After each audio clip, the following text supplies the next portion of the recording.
Hello and welcome on Studio Pieces. Today we discuss a new topic, sound wave and its classification. First of all, characteristics of wave यानी कि तरंग की विशेषताएं. Amplitude, the maximum displacement या distance moved by a point on a wave measured from its equilibrium position. जो displacement होता है वह किसी भी वेव पर स्थित एक बिंदु के द्वारा तय की गई मैक्सिमम डिस्प्लेसमेंट या डिस्टेंस यानी अधिकतम दूरी या विस्थापन होता है. अधिकतम विस्थापन या दूरी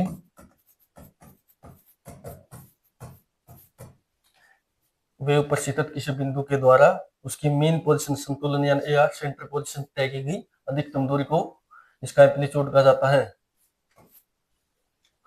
जैसे कि ये एक वेव है, ये वेव की मीन पोजीशन यानी कि इसे रेस्ट पोजीशन भी कहा जाता है.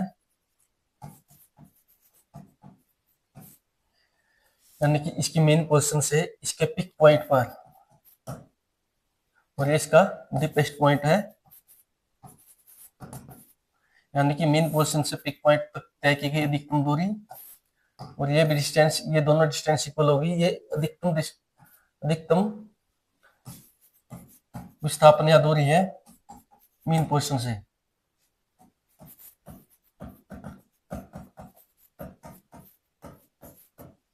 ये यहां से लेके यहाँ तक की जो भी डिस्टेंस होगी इसका एम्पलीट्यूड कहा जाता है.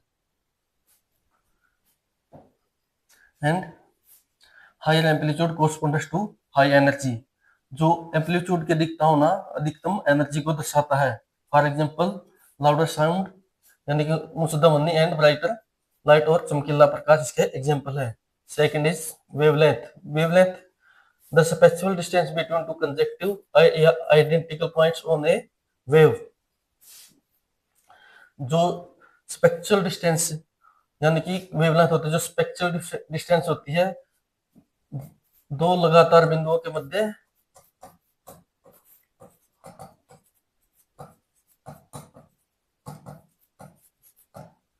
such as that two adjacent crust यानी कि वेव का peak point and trough the lowest point of wave, यह इन दोनों के मध्य की दूरी होती है. जैसे ये वेव है, ये वेव का पिक पॉइंट है यहाँ, इससे फिर ये इसका पिक पॉइंट होगा. इन दोनों के मध्य की जो डिस्टेंस होगी वो सेम है, जैसे ये इसका लोवेस्ट पॉइंट और ये इसका लोवेस्ट पॉइंट, इन दोनों के मध्य की जो डिस्टेंस होगी उसे वेवलेंथ कहा जाता है.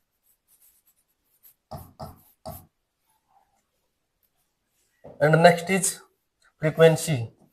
Frequency, the number of the oscillation or cycle that pass a fixed point with a given time period, usually in 1 second. It is measured in hertz. जो फ्रीक्वेंसी होती है यह किसी भी वेव का एक सेकंड में एक फिक्स पॉइंट से एक फिक्स बिंदु से पास किए गए ऑसिलेशंस या उसके साइकिल्स की संख्या होती है. It is measured in hertz. इसको हर्ट्ज में मेजर किया जाता है. Next time period. The time is taken the single complete wave cycle to pass a specific point. यानी कि ये जो वेव होती है एक कंप्लीट वेव होती है, इस कंप्लीट वेव को एक फिक्स पॉइंट से पास करने के लिए जितना टाइम लिया जाता है, एक फिक्स पॉइंट से पास करने के लिए एक वेव के द्वारा जितना जो टाइम लिया जाता है उसे इसका टाइम पीरियड कहा जाता है. Time period is reciprocal of frequency. जो टाइम पीरियड होता है वो फ्रीक्वेंसी का रेसिप्रोकल होता है. Next speed. The distance of A wave travel in given amount of time. किसी भी वेव के द्वारा एक गिवन टाइम में दिए गए समय के द्वारा तय की गई डिस्टेंस को उसकी स्पीड कहा जाता है. It is calculated by the multiplying frequency and wavelength. इसको फ्रीक्वेंसी और वेवलेंथ के साथ मल्टीप्लाई करके इस स्पीड को मेजर किया जा सकता है. नेक्स्ट साउंड वेव, ध्वनि तरंगे. साउंड वेव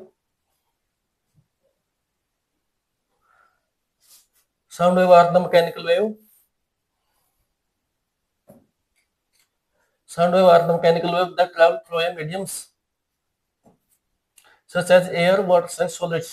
साउंड वेव होती है वे एक प्रकार की मैकेनिकल वेव होती है, और मैकेनिकल वेव को प्रोपेगेट करने के लिए मीडियम की आवश्यकता होती है। साउंड वेव लगभग सभी मीडियम से, यानी कि सॉलिड, लिक्विड और गैसेस, सभी मीडियम से पास कर सकती है। They are cut by the vibration of particle in medium.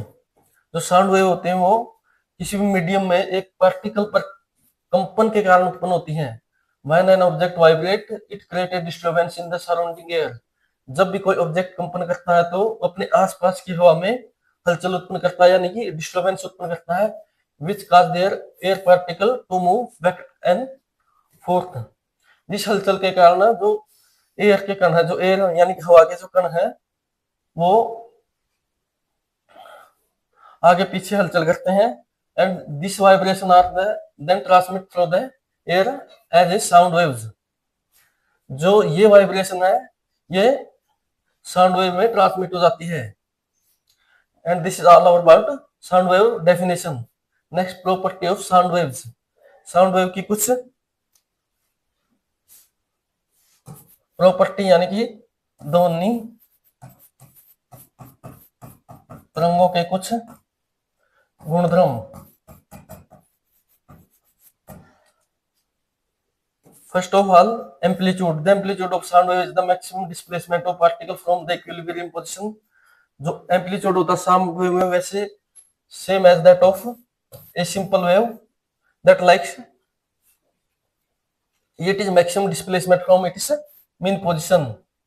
यानी कि ये साउंड वेव के किसी भी कण के द्वारा अपने मीन पोजीशन से तय की अधिकतम दूरी होती है। यानी कि इसकी मीन पोजीशन से ये पिक पॉइंट तक जो तय की गई अधिकतम दूरी होती है, ये इसका एम्पलीट्यूड कहलाता है।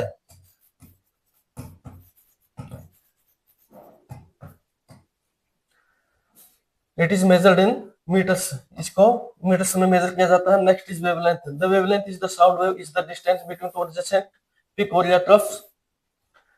पिक यानी कि इसकी crest and trough of wave.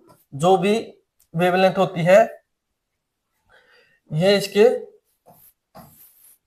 जो दो पिक पॉइंटों के मध्य के बीच की दूरी, या डीपेस्ट पॉइंट यानी कि इसके जो लोएस्ट पॉइंट होता है वो लगातार उन दो पॉइंटों के मध्य की डिस्टेंस होती है।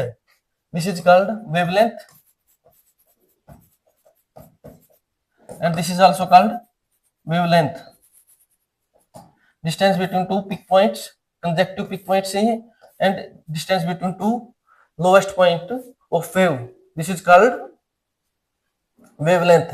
Next is frequency। Frequency is the frequency of sound wave is the number of waves that pass a given point in 1 seconds। Frequency किसी भी वेव का एक फिक्स पॉइंट से 1 सेकंड के अंदर उसका ऑसिलेशन या उससे पास होने की संख्या उसकी फ्रीक्वेंसी कहलाती है। It is measured in hertz. Speed of sound wave is the distance travel in 1 second. Sound wave की स्पीड किसी भी वेव के द्वारा 1 सेकंड में तय की गई दूरी उसकी स्पीड कहलाती है। It is measured in metre per second. जो स्पीड ऑफ वेव है यानी साउंड वेव की स्पीड है उसको यानी कि मीटर पर सेकंड में मेजर किया जाता है। Next, the speed of sound. ध्वनि तरंगों की गति।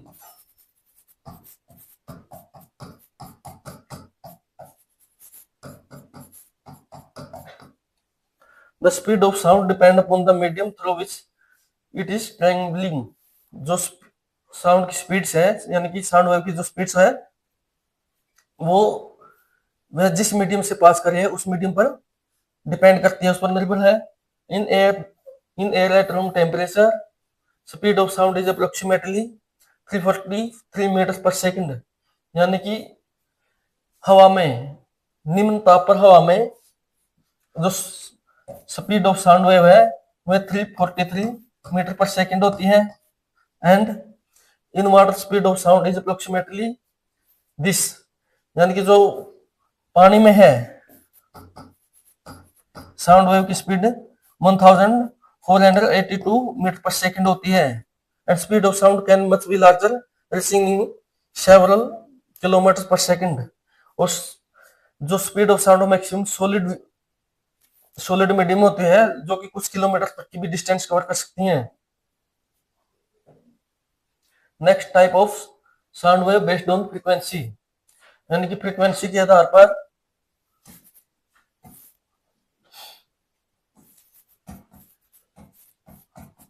आवृत्ति के आधार पर ध्वनि तरंगों के प्रकार।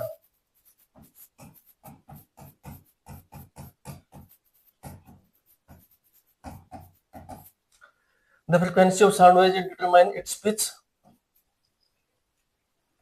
किसी भी ध्वनि तरंगों की जो फ्रीक्वेंसी है वो उसकी पिच के द्वारा निर्धारित की जाती है। And it measured in hertz, जो फ्रीक्वेंसी है उसको हर्ट्ज में मेजर किया जाता है, रिप्रेजेंटिंग साइकिल पर सेकंड, जो भी एक सेकंड में तय की गई या पास किए गए ऑसिलेशन की संख्या होती है। First type is infrasonic wave. Infrasonic wave also called infrasound.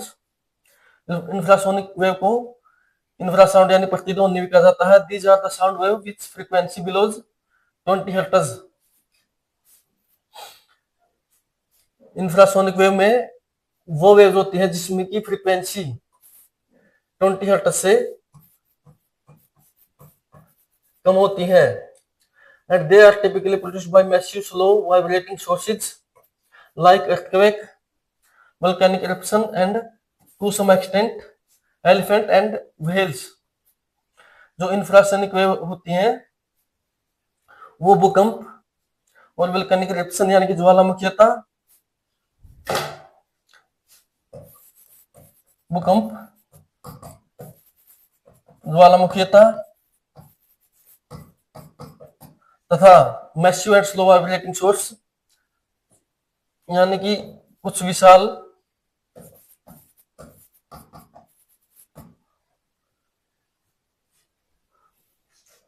To some extent elephant and whale, कुछ विशाल जीव कुछ हद तक, जैसे एलिफेंट्स एंड व्हेल्स, कुछ विशाल जीव जैसे कि जिसमें हाथी और व्हेल, इनसे इंफ्रासोनिक वेव को महसूस कर सकते हैं। They are generally inaudible to human ears. ये मुख्यतः साधारणतः मतलब ह्यूमन ईयर इन्हें सुन नहीं सकता। Next is Audible range sound waves. Audible range sound range यानी कि सर्वैध ध्वनि तरंगे। These waves fall within the frequency range of 20 hertz to 20,000 hertz. जो ऑडिबल रेंज साउंड वेव्स होती हैं में 20 हर्ट्ज से लेके 20,000 हर्ट्ज तक के दायरे में आती हैं। इनकी रेंज है, range between 20 hertz to 20,000 hertz. This is the range of human ears can be detect. इस रेंज को मानव के कान भी सुन सकते हैं। कवरिंग एवरीडे साउंड्स, प्रतिदिन की ध्वनियां, स्पीच एंड म्यूजिक, कुछ भाषण और म्यूजिक यानी कि संगीत इसमें शामिल है। Next is ultrasonic wave. Ultrasonic wave are also called ultrasounds. These sound waves with frequency of about 20,000 hertz या 20 किलोहर्ट्ज। अल्ट्रासाउंड वेव में वो ध्वनि आती है जिनकी जो फ्रीक्वेंसी है वो 20,000 हर्ट्ज और या 20 किलोहर्ट्ज से ज्यादा होती है। Although human can not hear them, मनुष्य इन्हें सुन नहीं सकता। Many animals such as bats, cat and dogs use them and for navigation and communication system. मनुष्य इन्हें सुन नहीं सकता। कुछ animals such as bats, cats and dogs यानी कि चमगादड़, बिल्ली और कुत्ते से सुन सकते हैं। These are also use them for the navigation and communication system। इनका प्रयोग नेविगेशन और कम्युनिकेशन सिस्टम में किया जाता है। They are widely used in medical imaging and non-destructive testing। इसके अलावा इनका विश्व स्तर पर यूज किया जाता है मेडिकल इमेजिंग में और नॉन डिस्ट्रक्टिव टेस्टिंग में। Next, characteristics of sound wave. Sound wave की कुछ विशेषताएं। Sound wave are the mechanical wave that travel through a medium such as air, sound, air, water and solids. जो sound wave होती है वो एक प्रकार की मैकेनिकल वेव होती है, तीनों मीडियम से में पास कर सकती है। They are characterized by the several properties. इनकी कुछ विशेषताएं हैं। First of all amplitude. Amplitude is same as that of other waves. The amplitude of the sound wave is the maximum displacement of particle from the medium from their equilibrium position. यानी जो amplitude होता है ये sound wave में अपनी mean position से pick तक तय की गई अधिकतम डिस्टेंस होती है. It is directly related to the loudness and और इंटेंसिटी ऑफ साउंड वेव. जो एम्पलीट्यूड होता है उसका सीधा संबंध लाउडनेस और इंटेंसिटी ऑफ साउंड वेव से होता है. The higher of amplitude and the louder of sound. जितनी अधिक एम्पलीट्यूड होगा और साउंड यानी कि उतनी ही उच्च ध्वनि होगी. Frequency. The frequency of sound wave is the number of oscillation or cycle that occurs in 1 second. किसी भी साउंड वेव यानी किसी भी ध्वनि के द्वारा 1 सेकंड में किए गए ऑसिलेशन या पास किए गए साइकिल की संख्या को उसकी फ्रीक्वेंसी कहा जाता है. It's measured in hertz. इसको हर्ट्ज में मेजर किया जाता है. And the higher the frequency and the higher the pitch of sound. जो साउंड वेव होते हैं उनकी फ्रीक्वेंसी पिच पर डिपेंड करती है. Next wavelength. The wavelength of sound wave is the distance between two conjunctive points on the wave that are in phase. जो wavelength होती है वह किसी भी साउंड वेव में या अदर वेव्स में लगातार दो बिंदुओं के बीच की डिस्टेंस होती है. It is inversely proportional to frequency. जो फ्रीक्वेंसी वेवलेंथ होती है फ्रीक्वेंसी के इनवर्सली प्रोपोर्शनल होती है. The higher of the frequency and the shorter of the wavelength. जिस साउंड वेव की फ्रीक्वेंसी जितनी अधिक होगी उसी साउंड की वेवलेंथ उतनी ही कम होगी. Next is wave velocity. Wave velocity of sound wave is speed at which the wave travel through the medium. जो वेव वेलोसिटी होती है किसी भी साउंड वेव की वह उस मीडियम के द्वारा तय की गई डिस्टेंस या मतलब तय की गई गति से उसकी वेलोसिटी कहलाती है. It is depend on the property of medium such as it is density and elasticity. जो वेलोसिटी ऑफ साउंड वेव होती है वो उसकी मीडियम की डेंसिटी और इलास्टिसिटी पर डिपेंड करती है. In air at room temperature the speed of sound is approximately 343 metre per second. Room temperature पर एयर में जो है साउंड स्पीड ऑफ साउंड की अप्रोक्सीमेटली 343 मीटर पर सेकंड होती है. Next timbre. Timbre is the characteristics of distributes the different sound. यह मतलब ध्वनि तरंगों की एक प्रकार की विशेषता है जो even they have the same pitch and loudness. जो उस प्रकार की ध्वनियों को अलग करती है जिनकी पिच और लाउडनेस सेम है. It is determined by the overtones and harmonics present in the sound wave. इसके ओवरटोन या हार्मोनिक्स से इसको डिटरमाइन किया जा सकता है. Different instrument and voice have the different timbers. जो विभिन्न प्रकार के इंस्ट्रूमेंट यंत्र होते हैं और विभिन्न प्रकार की आवाजें होती हैं उनकी अलग अलग प्रॉपर्टी होती है. Next is the reflection. Reflection मतलब परावर्तन. मैंने साउंड वेव इनकाउंटर सरफेस. जब कोई भी साउंड वेव होती है किसी सरफेस के साथ टकराती है it can be reflect back into the medium. वह वापस उसी मीडियम में लौट जाती है. This is called reflection and this is what happens when you are hear when echo. जिसके कारण हम प्रतिध्वनि हमें सुनाई देती है. Next is reflection. अपवर्तन when sound wave passes from one medium to another medium. जब कोई साउंड वेव एक मीडियम से दूसरे मीडियम में पास करती है जाती है इट कैन बी रिफ्लेक्टेड और बेंट. यह वापस उसी मीडियम में मुड़ जाती है. That this is what happen when do you here the sound coming from around a corner. Next is diffraction. Diffraction मतलब विवर्तन. When A sound wave passing through a small opening और अराउंड एन ऑब्जेक्ट. जब कोई भी sound wave होती है किसी एक मतलब छोटे छिद्र से पास करती है या किसी ऑब्जेक्ट के पास से गुजरती है तो इट कैन बी डाइफ्रैक्टेड और स्प्रेड आउट. यह डाइफ्रैक्टेड विवर्तित हो जाती है या इसे फैल जाती है. इस प्रोसेस को डाइफ्रैक्शन कहा जाता है. This is what happen when you here A sound coming from A behind a wall. ऐसा तब महसूस होता है जब कोई भी ध्वनि किसी दीवार के पीछे से आती है। This is the all about sound wave.